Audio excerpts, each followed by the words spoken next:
প্রত্যেককে জয় যিশু, প্রভু শান্তি আপনাদের সভাপতি হোক। আমরা প্রত্যেকে আরাধনাকারী, আমরা ঈশ্বরের আরাধনা করি। কিন্তু বিশেষ করে যারা মণ্ডলীতে বা বিভিন্ন কনফারেন্সে, সেমিনারে আরাধনায় নেতৃত্ব দেয়, তাদের কিছু বিষয় আমি বলতে চাই। প্রথমত, যখন আপনি গানের মধ্যে দিয়ে আরাধনা করছেন, মনে রাখবেন আপনি একটা কংগ্রিগেশনকে লিড করছেন।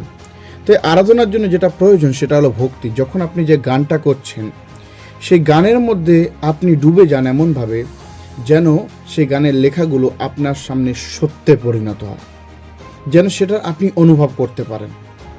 দ্বিতীয়ত, আপনি যে গানগুলো করছেন আপনার ব্যক্তিগত জীবনে, দৈনন্দিন জীবনে সেই গানগুলো যেন সত্য পরিণত হয়। কেননা আমরা গান করছি ইয়েশু তেরা নাম সবসে উঁচা হ্যাঁ, কিন্তু দেখা যাচ্ছে যে আমি আমার অন্তরে আমার নিজেকে উঁচু বানিয়ে রেখেছি। আমি নিজেকে এত অহংকারী হয়ে গেছি যার মধ্যে দিয়ে আমি ঈশ্বরের বিরুদ্ধাচারণ করছি, কিন্তু আমি গান করছি ইয়েশু তেরা নাম সবসে উঁচা হ্যাঁ। তাই মনে রাখবেন, যে গান আপনি করছেন, যে লাইনগুলো আপনি গাইছেন, সেই লাইনগুলো যেন আপনার দৈনন্দিন জীবনে কাজে লাগে।